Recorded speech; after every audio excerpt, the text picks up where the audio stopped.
Culture Club, l'émission artistique d'UGOP Radio.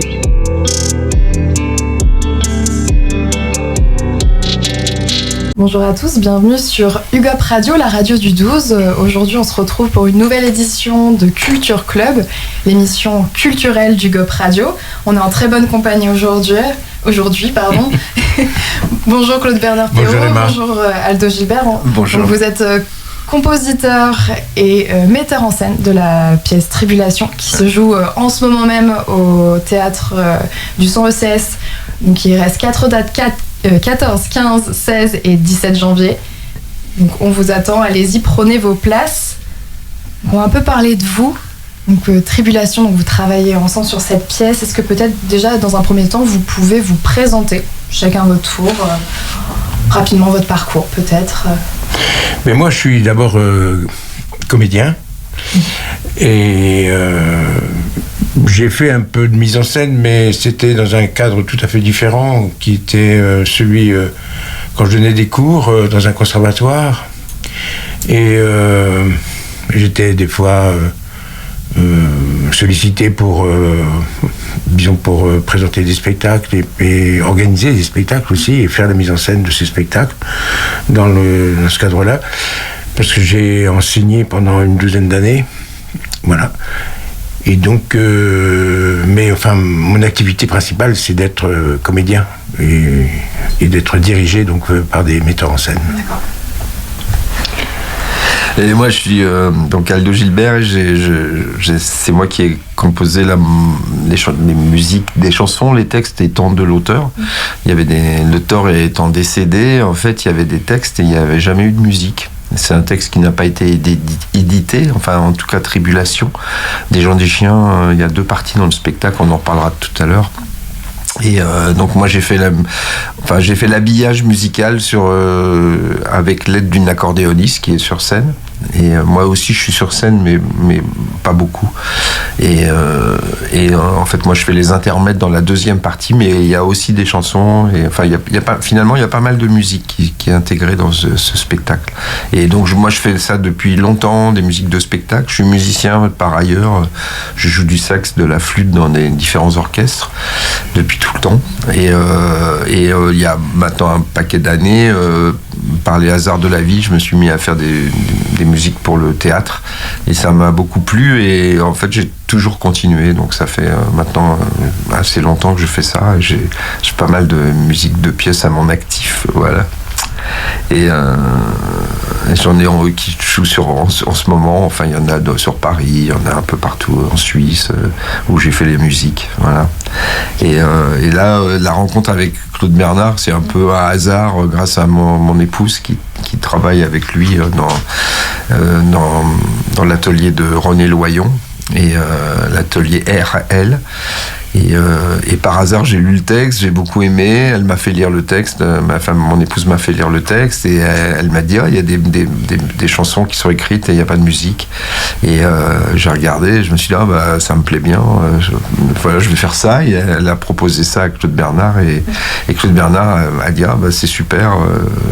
Dis-lui qu'il peut faire toutes les musiques s'il veut. Et voilà, je me suis retrouvé tout est né en fait de l'envie de faire découvrir des textes que j'ai moi-même découvert qu'après la mort de mon ami donc oui. Jean-Louis Jacopin, et j'étais très très étonné de découvrir autant de textes que je ne connaissais pas alors qu'on se connaissait par ailleurs pour avoir joué ensemble et pour aussi avoir été dirigé par lui-même dans des spectacles que lui a mis en scène.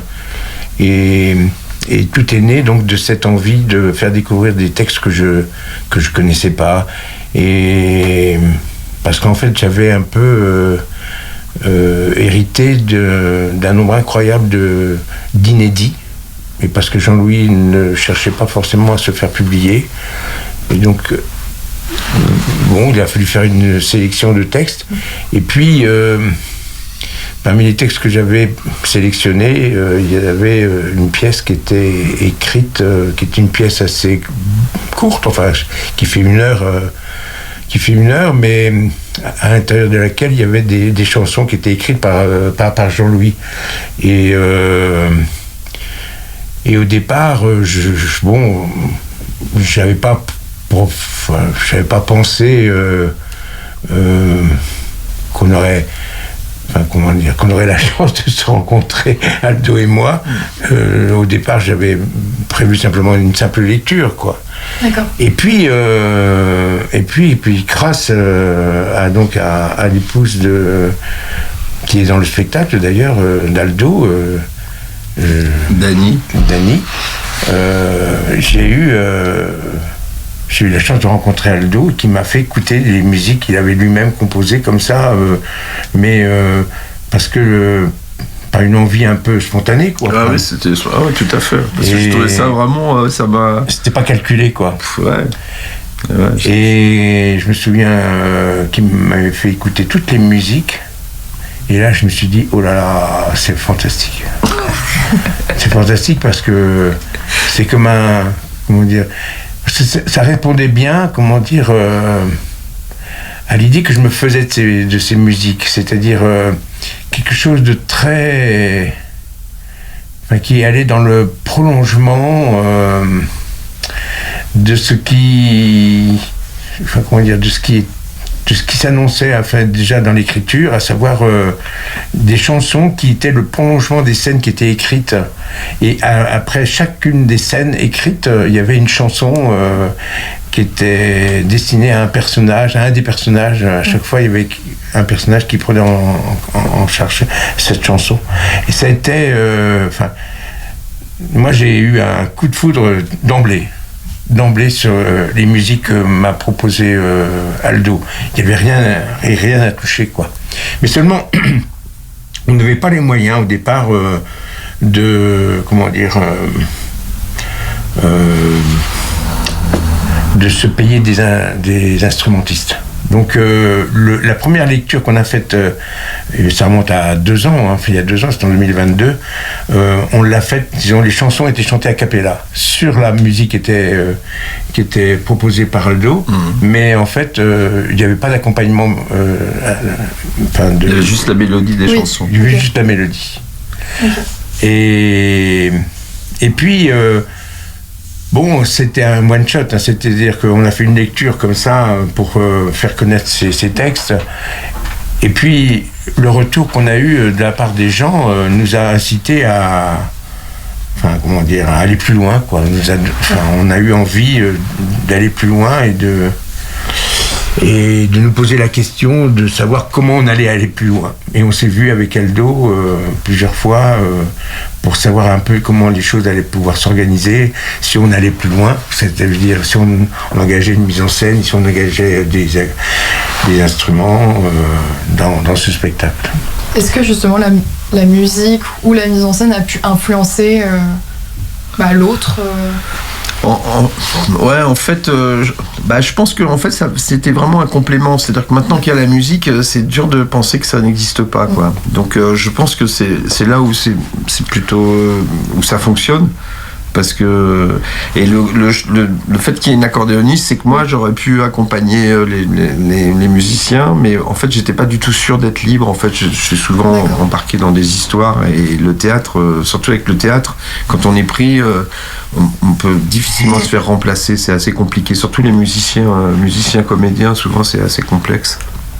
Donc des fois je travaille beaucoup sur des pièces où je joue dedans comme musicien et comme comédien, et donc là moi j'ai pensé à prendre une accordéoniste et une amie que je connaissais qui s'est intégrée, donc Céline Chocard, qui accompagne les spectacles, et moi en fait j'étais un peu en retrait, puis je me suis aperçu que j'étais libre toute la période, donc je me suis rajouté pour faire des petits intermèdes, d'être là. Il y avait une chose qui n'était pas évidente du tout. Par exemple, on savait qu'on avait envie de garder la première partie, c'est-à-dire les textes qui étaient textes littéraires, et pas du tout écrits pour le théâtre, et on s'est posé la question avec Aldo, est-ce qu'on avait besoin d'un instrument, et tout de suite on s'est aperçu que la musique allait jouer un rôle très important dans la mise en scène, quand même, de ces textes-là qui n'étaient pas écrits pour le théâtre.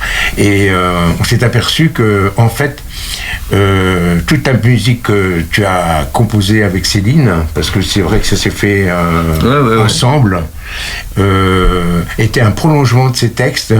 Et en fait, elle permettait aussi de cimenter ces textes les uns avec les autres. C'est-à-dire qu'il y en avait une sélection d'une douzaine de textes, mais pour les mettre ensemble, en fait, on s'est aperçu assez vite que la musique allait jouer un rôle de liant,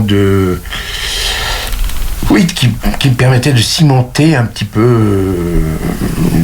les enchaînements de ces textes, quoi.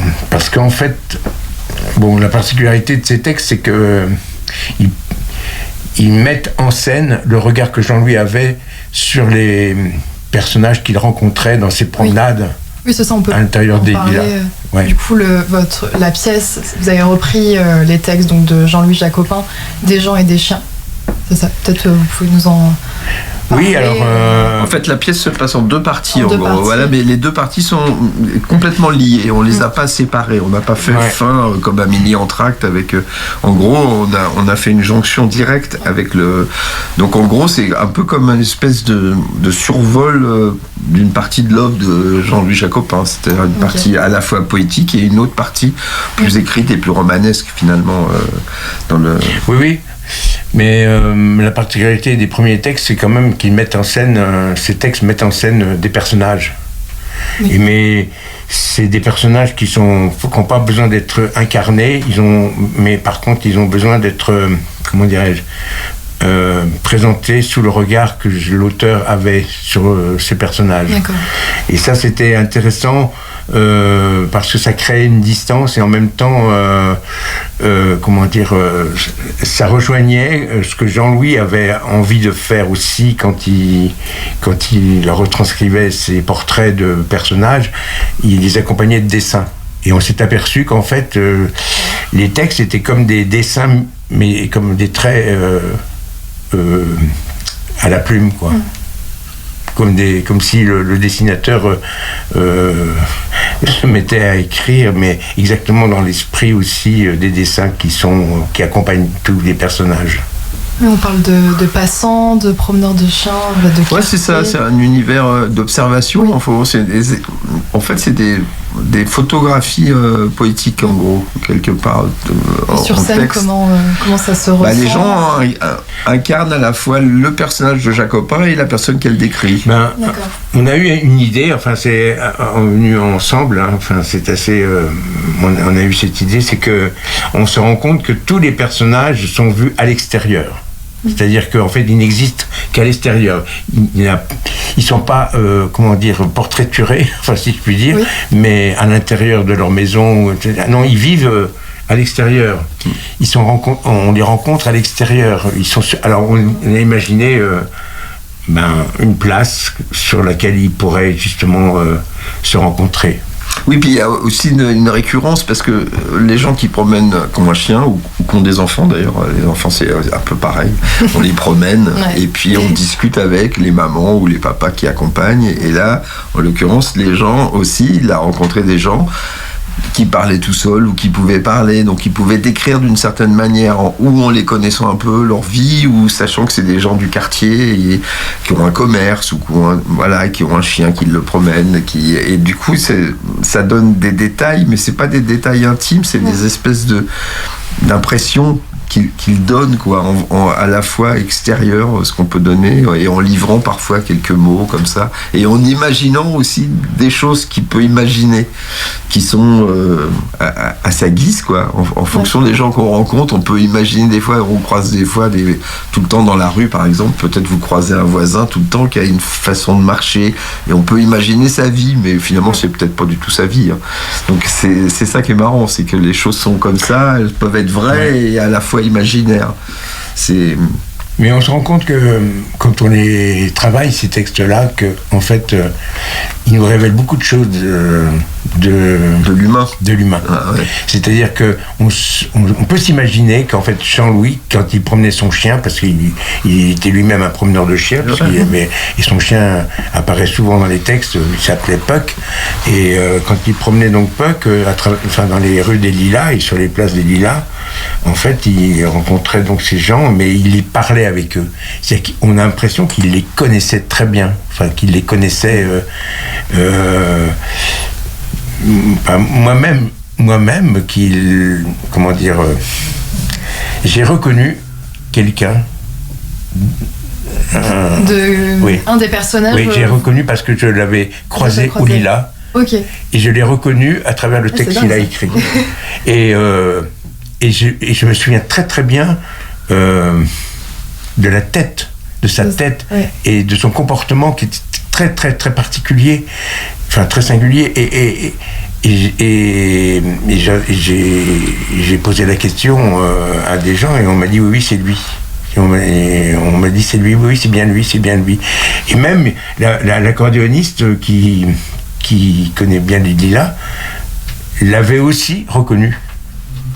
Donc, mais pour qu'on ait senti ça, c'est qu'il avait un rapport très direct avec ces gens. Oui, vous disiez la photographie poétique. Ouais, il y a Dany, elle fait un texte sur un petit garçon qui s'appelle Hugo, qui fait du patin à roulette, avec qui elle discute, avec qui Jacopin discute en gros. Et en fait, à un moment, le petit garçon appelle une fille, une copine à lui, qui s'appelle Marouchka. Et la semaine dernière, il y a des gens qui sont venus et qui ont dit c'est notre fille, Marouchka. Et c'est des gens des Lilas qui connaissaient Jean-Louis Jacopin. Ils sont venus voir la pièce et ils ont dit c'est notre fille, Marouchka, maintenant elle est grande, c'est une adulte et tout. Et donc c'est génial parce que le truc est vraiment ancré dans une réalité, c'est assez touchant. C'est ça. Il avait une bienveillance, une espèce d'observation bienveillante et humoristique et même dans l'humour un peu noir qu'il peut avoir, c'est toujours positif et gentil, quoi. Il n'y a jamais de choses. C'est quelqu'un qui aimait les gens. Donc à chaque personnage a sa chanson. Alors oui, ça c'était marrant parce que ça c'est dans l'écriture, il y avait des scènes avec chaque fois le personnage un peu principal de la scène, sur qui ça tourne ou la scène tourne, finit par une chanson. Et alors ça c'est en fait je vais pas faire une chanson de la pièce, je vais faire une chanson des gens des chiens. Oui. Voilà, c'est une chanson qui s'appelle Petite, qui est chantée par deux comédiennes en fait. Ah pardon, c'est.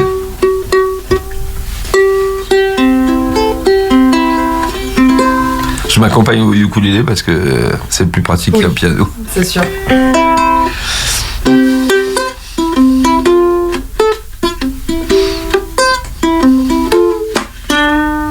1m35, 38 kilos, vêtue était comme hiver de son imperméable gris.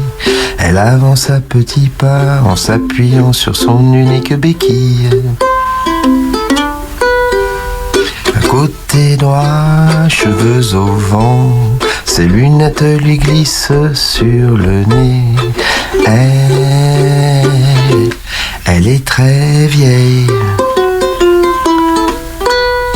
Elle semble se rapetisser chaque fois que je la vois. Peut-être est-ce une championne de jaune. Un jour elle tirera la langue à la mort et disparaîtra avant même qu'elle ne vienne la chercher. En attendant, elle marche, un vague sourire aux lèvres. Elle est très vieille. Se courbe un peu plus chaque jour, ne se plaint jamais. Elle s'arrête au coin de la route, essoufflée, regardant le sol, puis repart. Un pas béquille, un pas tranquillement. Bientôt elle ne sera plus qu'un minuscule point sur le trottoir. Minuscule. comme sa vie devenue minuscule, comme sa vie devenue. Merci beaucoup. Merci beaucoup, c'était super. Je vais juste finir avec une dernière question avant de conclure. Si vous deviez résumer Tribulation en un mot, un son, une image, ça serait quoi? Je dirais la vie, moi. La vie. Enfin, je sais pas toi, mais moi je dirais la vie dans le côté vivant, quoi, vraiment vivant. Moi, je rajouterais 2 mots, mais qui sont liés, c'est-à-dire mensonge et vérité. Ok, mensonge et vérité. Très bien. Voilà. On se quitte là-dessus. Donc, on pense que c'est une pièce où plein de gens différents viennent la voir. Là, on a vu à la fois des amis, des gens qu'on connaissait, des gens qu'on connaissait pas, tout ça. Et les retours, on a déjà joué 4 fois là, et les retours sont vraiment positifs. Donc, je vous conseille même de réserver. La salle est pas très grande, il y a une 50aine de places, et c'est très vite complet, quoi. Voilà. Donc vous jouez encore le 14, 15, 16 et 17 janvier. Donc demain, jeudi, vendredi et samedi. Réservez vos places. Voilà. On va se quitter là. Merci beaucoup d'être venu. C'était vraiment un plaisir. Merci à vous. Merci beaucoup de nous avoir écoutés, chers auditeurs. Suivez-nous sur nos réseaux sociaux. On mettra toutes les informations de la pièce en description et vos réseaux sociaux également. Merci beaucoup. À bientôt sur Gap Radio. Merci la régie. À bientôt.